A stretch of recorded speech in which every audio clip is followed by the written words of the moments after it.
ముందుగా మా మీడియా వారందరికీ నమస్కారం అండి.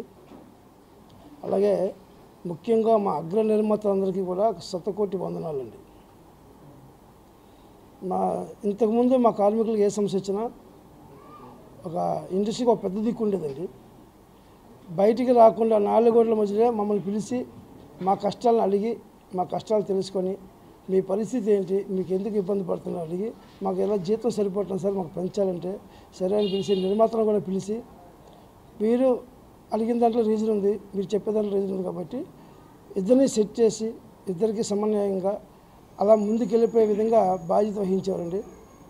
గత కొంతకాలంగా మాకు ఆ పరిస్థితి లేదు. ఇప్పుడు కొంతమంది ఫిల్మ్ ఛాంబర్ నుంచి కొంతమంది నిర్మాతలు మా పద్మభూషణ్ మెగాస్టార్ చిరంజీవి గారి ఇంటికి వెళ్ళి కొన్ని విషయాలు చెప్పుకున్నారండి.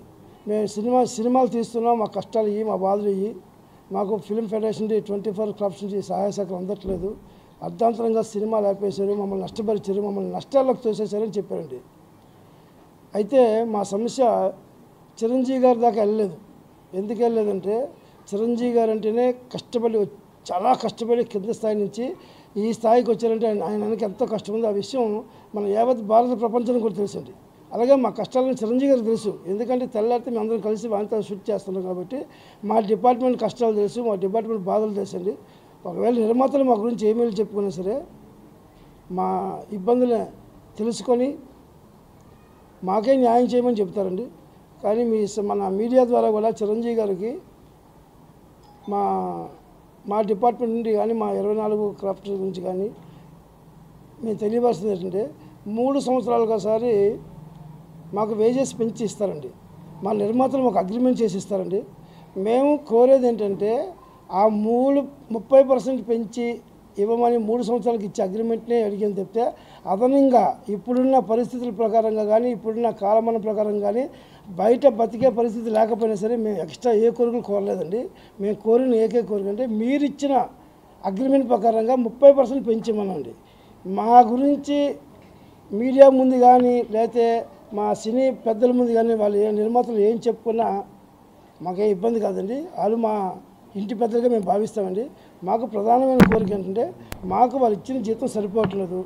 మాకేదో 12 అవర్స్ అని చెప్తారు. మేము మార్నింగ్ 5 o'clock 5 గంటల నుంచి లేచి మా కార్యక్రమాలు ఏముంటున్నాయో నిర్మాతలకు తెలుసు, హీరోలకు తెలుసు, కార్మికులకు తెలుసు, అందరికీ తెలుసండి. ఇంకా తెలియాల్సింది ఎవరికంటే గవర్నమెంట్కి తెలియాలండి. మా సినిమాటోగ్రఫర్ మంత్రివర్యుడు కోమటిరెడ్డి వెంకరెడ్డి గారు మాకు అపాయింట్మెంట్ ఇచ్చారండి. కానీ మా అపాయింట్మెంట్ కన్నా ముందు ఉదయం నిర్మాతల అపాయింట్మెంట్ దొరికిందండి. నిర్మాతల తాలూకా కష్టసుఖాలు అన్నీ తెలుసుకున్నారండి. ఆ తర్వాత మాకు మీటింగ్కి అపాయింట్మెంట్ ఇస్తే వెళ్ళామండి. కానీ మేము ఎన్ని చెప్పుకున్నా సరే మా కష్టాలు మా మినిస్టర్ గారికి అర్థం కాలేదు. కారణం అంటే మేము వివరించి చెప్పే అవకాశం మాకు రాలే, మాకు ఇవ్వలే. నిర్మాత ఇబ్బంది పడుతుండ్రు, సినిమా తీస్తుండ్రు, వాళ్ళు చాలా కష్టాలు ఉన్నారు, సినిమాలు ఆడట్లేదు అని ఇంకా రకరకాల టాపిక్లు చెప్పారు. మేము చెప్పింది ఏదో మాట్లాడి సెట్ చేస్తాం అని మమ్మల్ని చెప్పి పంపించారు. కానీ మాకు అక్కడ సాటిస్ఫై లేదండి. సాటిస్ఫై అంటే మాకు ఏదైనా ఎక్కువ కోరికలు లేవు, మాకున్న కోరికల్లోనే మాకు పెంచే విధంగా రాలేదండి. అలాగే అండి ఇప్పుడు కొంతమంది నిర్మాతలు చిరంజీవి గారి దగ్గరికి వెళ్ళి మా గురించి చెప్పారండి. మేము ప్రత్యేకంగా చిరంజీవి గారి దగ్గరికి వెళ్ళి చెప్పనవసరం లేదు. ఎందుకంటే మా చిరంజీవి గారికి మా పని ఏంటో మా కష్టం ఏంటో అన్నీ తెలుసు. కానీ సినిమా తీసే నిర్మాతలు కూడా ఉండాలి కదా, నిర్మాతలు కూడా కాపాడుకోవాలనే భావన ఉండొచ్చు. మేమేమంటే మా నిర్మాతలు మేము కాపాడుకుంటామండి. మేము ఏ రోజు కూడా పెద్ద కోరికలు ఏం కోరలేదండి. వాళ్ళు ఏ విధంగా అయితే మాకు ఇచ్చిన అగ్రిమెంట్ ప్రకారం జీతాలు పెంచమనండి. ఈరోజు ప్రతి ఒక్కరు కూడా అండి ఆలోచన చేస్తే సినిమా నిర్మాత నష్టపోవడానికి కార్మికులు కాదు. ఇది 100% మీడియా వాళ్ళు దయచేసి మీరు కొంచెం మానవతా దృక్పథం ఆలోచన చేయండి. మీకున్న ఆలోచన పరంగా ఒక పేపర్ తీసుకుంటే ఈరోజు లొకేషన్లో ఎంతమంది వర్కర్స్ పనిచేస్తుంటే ఎంత జీతం ఇస్తున్నాం, పేపర్ వేసుకుని అదే నిర్మాతలు రాయమని చెప్పండి. ఎక్కడ నష్టపోతుందో వాళ్ళ దగ్గర ఆన్సర్ ఉంది, క్వశ్చన్ ఉంది. కాకపోతే అంటే మమ్మల్ని వాళ్ళు చెప్పిన విధంగా మేము నడవలేదు, వాళ్ళు ఏ తీసుకొని పనిచేయాలని ధోరణిలో వాళ్ళు ఉన్నారు. మేమేమంటున్నాం, మాకు మీరు ఇచ్చిన జీతం సరిపడలేదు, మా కష్టానికి తగ్గ ఫలితం కావాలి, మేము ఉన్నాం. ఇది అసలు కాంట్రవర్సీ. ఇది దీన్ని పెద్దగా వాళ్ళు చూపించుకుంటున్నారు సార్. మా కారణంగా ఏ నిర్మాత నష్టపోలేదు, మేము ఎవరు షూటింగ్ ఆపలేదండి. మమ్మల్ని కాదు బాంబే తీసుకెళ్తాను, బాంబే వాళ్ళని తీసుకొస్తాం, తమిళనాడు తీసుకొస్తామని చెప్పారండి. ఓకే అండి, వాళ్ళు మా ఫెడరేషనే, మాకు అన్ని ఫెడరేషన్ కలిపి మేమందరం కలిపి ఒకటి ఐఫెక్ అని ఇంటర్నేషనల్ కాన్ఫెడరేషన్లో మేము అందరం మా సభ్యులు అండి. ఎక్కడ వేసినా మా కార్మికుడే. మేమేమంటే వాళ్ళని తీసుకొస్తే నీకు ట్రావెలర్స్, అలివెన్సెస్ అన్ని హోటల్స్ అన్నీ మీకే పెరుగుతాయి, కానీ మాకంటే బాంబే వాళ్ళకంటే ఎక్కువ ఇస్తున్నామని చెప్పారండి. బాంబేలో ఒక నిమిషం, బాంబే వాళ్ళకి ఇచ్చేదండి 8 అవర్స్ అండి. 8 అవర్స్. ఇందులో పర్టికులర్గా ప్రొడక్షన్ బాయ్కి ఎంత జీతం ఉందంటే 2025 వచ్చేసరికి 1500 జీతం ఉందండి. 300 రూపాయలు కన్వీనియన్స్ ఉందండి. అలాగే మా డిపార్ట్మెంట్లో అందరినీ కంట్రోల్ చేసే ప్రొడక్షన్ ఇన్ఛార్జ్ ఉన్నాడండి, వానికి 1700 జీతం ఉందండి, 300 కన్వీనియన్స్ ఉందండి. మరి మా నిర్మాతలు మాకు ఎక్కిస్తున్నారండి, వాళ్ళనే అడుగుతున్నాను సార్, మీ సభాముఖంగా మా మీడియా ద్వారా అడుగుతున్నాను సార్, వాళ్ళు ఇది తెలుసా తెలీదా, మమ్మల్ని ఎందుకు మీరు మా గురించి ఎందుకు తప్పుగా ప్రచారం చేస్తున్నారు? చెన్నైలో అండి 1275 రూపాయలు కాల్ సీట్ ఉందండి, మాకు 1280 రూపాయలు కాల్ సీట్ ఉందండి. చెన్నైలో ఉదయం 6 గంటల నుంచి సాయంత్రం 6 వరకు 1.5 కాల్ సీట్ ఇస్తారండి. ఆ 1.5 కాల్ సీట్ కూడా నేను వివరిస్తాను సార్. మాకు కొంతమంది నిర్మాతలు తెలియకపోవచ్చేమో, తెలుసుకోవచ్చు. ఉదయం 6 గంటల నుంచి మధ్యాహ్నం 3 గంటల వరకే వాళ్ళ 8 అవర్స్ డ్యూటీ యాక్చువల్గా. దానిని మనం 8 అవర్స్ కాకుండా 6 గంటలు ప్యాకప్ చెప్తాం, కానీ ఈ మిగిలిన 3 గంటలు కూడా కలిపి 1280 రూపాయలు కలిపి 1900 రూపాయలు ఇస్తారండి. మాకు ఇచ్చింది 1280. మేము ఆ 3 గంటలు ఎక్స్ట్రా వేతనం ఎక్స్ట్రా బోనస్ ఇవ్వట్లా. మీరు మా గౌరవనీయులు మా కళ్యాణ్ గారు అన్నారు, ఎందుకు ఈ ప్రాబ్లం ఉంది, ఎందుకు ల్యాబ్ యాక్ట్ ప్రకారం వెళ్తుంటే మేము చాలా సంతోషిస్తాం సార్. మమ్మల్ని మీరు గుర్తించినట్టు ఇంకా మేము హ్యాపీ ఫీల్ అవుతుంది. 8 అవర్స్ సీట్ మాకు కావాలండి, ఎందుకంటే మాకు ఎన్ని గంటలు పనిచేస్తే అన్ని గంటల కష్టం కోసం ఫైట్ చేస్తున్నాం. మా కష్టం అడిగితే మీరు మిమ్మల్ని నష్టపోయి ఉంటారు, మిమ్మల్ని నష్టపరిచారు. ఏ విధంగా నష్టపరిచామండి? ఒక్క ఎవిడెన్స్ చూపించండి. మా కారణంగా నిర్మాతలు నష్టపోయారండి. మీ నష్టానికి మా కార్మికుల జీతానికి ఏమి సంబంధం ఉందా? మీ లాభాలకి మాకు సంబంధం లేదు, మీ నష్టాలకి సంబంధం లేదు. మేము అడిగింది మేము కష్టం అడుగుతున్నాం. దాన్ని పక్కన పెట్టేసి ఏదేదో కోణాలు తిప్పుకొని మీరు కాలయాపన చేస్తాం, మేము సినిమాలు స్ట్రైక్ చేస్తాం. మేమేం స్ట్రైక్ చేయట్లేదండి. మా కష్టాన్ని గుర్తించిన నిర్మాత మేము పనిచేస్తూనే ఉన్నాం. పర్టికులర్ ఇదే సార్. మేమేమన్నా ఇది ప్రతి కంపెనీలో ప్రతి ఫ్యాక్టరీలో కూడా ప్రతి సంవత్సరం ఇంక్రిమెంట్ ఉంటుంది. వాళ్ళు ఏంటంటే ఎక్స్ట్రా బోనస్ అడుగుతారు. బెస్ట్ వర్కర్ అని చెప్పేసి ఆ కంపెనీ వాళ్ళు అందులో పనిచేసే ఒక డిపార్ట్మెంట్కి ఏదైనా కాంప్లిమెంట్ ఇస్తారు. మాకు ఆ కాంప్లిమెంట్ కూడా అవసరం లేదు, మాకు ఇచ్చే జీతం చాలంటున్నాం. మేము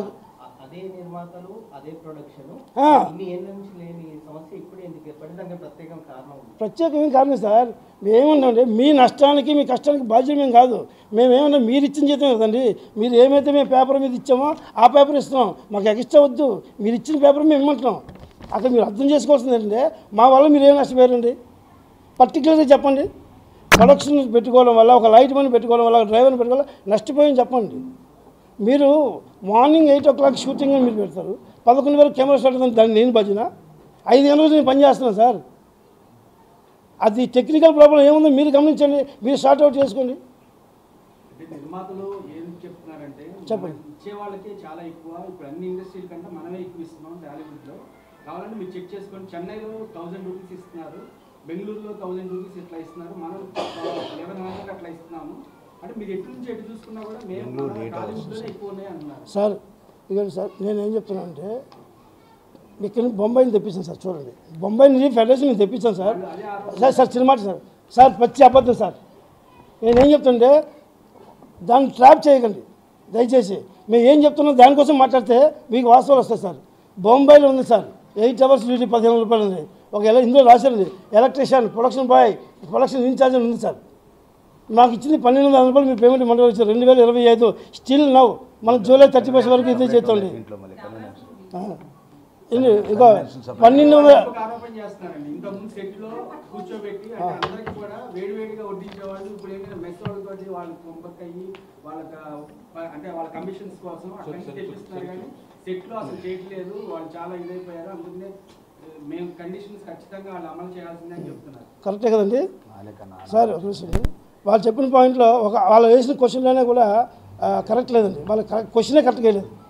నేను మార్నింగ్ లొకేషన్లో వేడిగా తినాలని అర్థం ఏంటండి? మీరు నాకు ఇండస్ట్రీ పుట్టిన దగ్గర కూడా ఒక మెస్ ఉంటుంది. అన్ని సినిమాకి సంబంధించిన మెస్సులు ఉంటాయి. ఆ మెస్సులో మీరు ఎన్నించుకున్న మెస్సులోనే మేము తీసుకొస్తాం. మా డ్యూటీ ఏంటంటే అండి, మీరు చెప్పిన ఆర్డర్ని తీసుకొచ్చి సర్వీస్ చేసే డ్యూటీ అది. మీరు వేడిగా తినాలంటే 1 గంటకి కరెక్ట్గా బ్రేక్ ఇస్తే మేము తెచ్చిన భోజనం వేడిగా ఉంటుంది. మీరు 3 నెలల వరకు షూట్ చేసుకొని ఎప్పుడో వీలు కుదిరినప్పుడు తింటే చల్లబడుతుంది.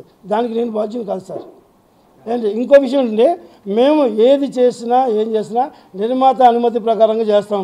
నిర్మాతకి మాకు ఆ నిర్మాత గారు ఎవరినైతే మేనేజ్మెంట్ పెడతారో వాళ్ళ మేనేజర్ సూచనల మేరకు పెడతాం సార్. ఇది లోపం ఎక్కడ వస్తుందండి? మీరు మెస్కి డబ్బులు డైరెక్ట్ మీరే ఇస్తారు, మేము ఇవ్వని డబ్బులు మీరే మాట్లాడిస్తారు, మేము ఓన్లీ సర్వీస్ చేసేదే. అందులో ప్రాబ్లం మీరు మెస్ వాళ్ళని పిలిపించి మీరు హెచ్చరించుకోవాలి. డబ్బు ఇస్తుంది మీరే, మీరు ఎక్కడ నష్టపోతాం మీరు అరికట్టుకునే బాధ్యత మీకు ఉంది, లేదా మీ తరపున ఉన్న మేనేజ్మెంట్కి ఉంది. దానికి నేను ఎందుకు బాధ్యత అవుతాను సార్? మీ వేడిగా తినాలంటే టైంకి మనం ఓపెనింగ్ బ్రేక్ ఇవ్వాలి. బ్రేక్ ఇస్తే టైం వేడిగా తింటాం. మీరు 3-4 వరకు బ్రేక్ ఇవ్వరు అండి. మేము నిర్మాతలు కూడా హాట్ ప్యాక్లో పెడతాం సార్. ఇలా ఓపెన్ చేసి డబ్బాలు పెట్టమండి. మీరు ఒకసారి ఆన్ షూట్లో చూస్తే మేము డిపార్ట్మెంట్ ఒకేసారి క్లమ్జీ అవుతాను కూడా విడివిడిగా డిపార్ట్మెంట్ కూడా కూర్చోడానికి 4 పక్కల 4 సెటప్ల్లో పెట్టి 4 గ్రూపులుగా పెట్టి మేము వడ్డిస్తాం. వాళ్ళు చల్లదనానికి వేడిదనానికి నేను బాధ్యత కాదు. ఎందుకంటే ఒంటిగానే బ్రేక్ ఇస్తే ఇది సిల్లీ క్వశ్చన్ సార్. వాళ్ళు ఏదో ఒకటి క్వశ్చన్ చేస్తున్నారు సార్. నేను 5 గంటలు వేసి పనికొచ్చి 5 గంటలకి మెస్కి టిఫిన్ తీసుకొస్తాను సార్.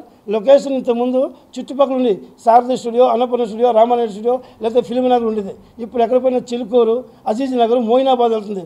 ఈ ట్రాఫిక్లో ఎంత టైం పడుతుంది మీరు చెప్పండి? మనం కూడా 2 వీలర్ మీద జర్నీ చేస్తాం కదా, కార్లో వెళ్తాం కదా, వ్యాన్లో వెళ్తాం కదా, మినిమం 1 అవర్ పడుతుంది. 1 అవర్ లొకేషన్ దిగంగానే అందరికీ మేము సెట్ చేయాలి కదా. కనీసం ఒక అరగంట పడుతుంది సామాన్లు సెట్ చేసి టేబుల్స్ వేసి అరేంజ్ చేయడానికి. మా పని మేము చేస్తున్నాం. ఇప్పుడు ప్రజెంట్ టెక్నాలజీ పెరిగింది కాబట్టి ఎవరికి ఏ విధంగా తింటారో ఆ విధంగా సర్వీస్ చేస్తున్నాం. దీంట్లో మా పనిలో ఎలాంటి లోపం లేదండి. అసలు లోపం ఎక్కడ ఉంది మీరే చెక్ చేయండి. మేమేమో బ్యాటరీలు పంచండి 30% మీరు ఇచ్చిన ప్రకారంగా బ్యాటరీలు పంచాలంటే మీరు రకరకాల కొనాలు తిప్పి రకరకాల ఇష్యూస్ మా మీద తెస్తారండి. మీ నష్టానికి మేము బాధ్యులమండి. కార్మికులు బాధ్యులు సార్. మీరు ఇచ్చిన పేమెంట్లు మీరు బొంబాయి అన్నారు, మెడ్రాస్ అన్నారు సార్. నేను క్లియర్గా చెప్పాను, పేపర్స్ ఉన్నాయి సార్. నేను కావాలంటే మన ఆంధ్రజ్యోతి, సాక్షి వాళ్ళ ఆఫీసులకి నేను ఇస్తాను సార్.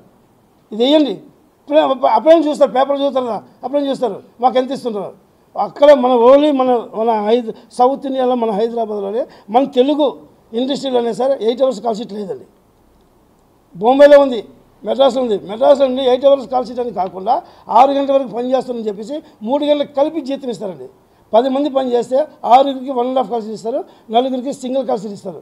సింగిల్ కాల్స్ మీన్స్ 6 గంటలకు 12 అవర్స్. మాకైతే 10 మంది ఉన్న అదే జీతం. ఇది కాక చిన్న మాత్రం ఈ 1 గంట షూటింగ్ వల్ల ఇంకో రోజు ఈ లొకేషన్ పెడితే నష్టపోతామని అనగానే ఆ గంట కూడా ఎక్స్టెన్షన్ చేస్తాం, డబ్బులు కూడా అడగం. ఇంకో దౌర్భాగ్యం చెప్పండి, ఏ రోజు వేతనం కూడా మేము అప్పటికీ నిర్మాత అర్థం చేసుకోండి. పాపం ఏదో ఫైనాన్స్ కూడా ఉంటే ఇంత పెద్ద సినిమా తీస్తుంటారు, ఇంతమంది కుటుంబాలు ఫుల్ పెడుతున్నది. మేము ఒక డిపార్ట్మెంట్ సార్, ప్రొడక్షన్ డిపార్ట్మెంట్ అంటే మేము కలుపులో పెట్టుకుని చూసుకుంటాం. మాకు డబ్బు ఇచ్చి దేవుడికి భావిస్తాం. వాళ్ళు మా మీద ఇన్ని అబద్ధాలు ఇన్ని వద్దు సార్. ఎందుకు అబద్ధాలు చెప్తారు?